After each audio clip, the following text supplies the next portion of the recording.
بارش میں اتنی بوندیں نہیں برستی جتنی سجدے میں سر رکھنے سے رحمتیں برستی ہیں۔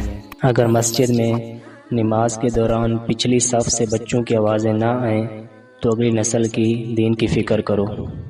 خالق سے دل لگا لو، مخلوق تو وفا کے لائق نہیں۔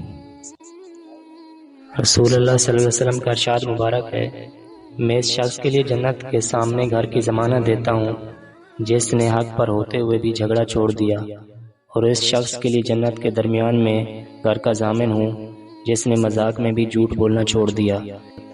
رسول اللہ صلی اللہ علیہ وسلم نے ارشاد فرمایا، قیامت کے دن میرے نزدیک ترین وہ لوگ ہوں گے جو سب سے بڑھ کر مجھ پر درود بھیجتے تھے۔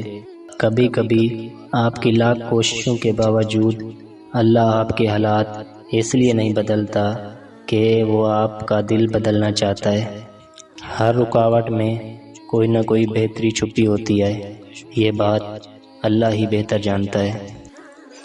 مطمئن زندگی گزارنے کے لیے لازم ہے کہ اللہ نے آپ کو جو نعمتیں دی ہیں ان پر رب کا شکر ادا کیا جائے۔ اگر یہ بھی نہ ہوتی تو کیا کرتے؟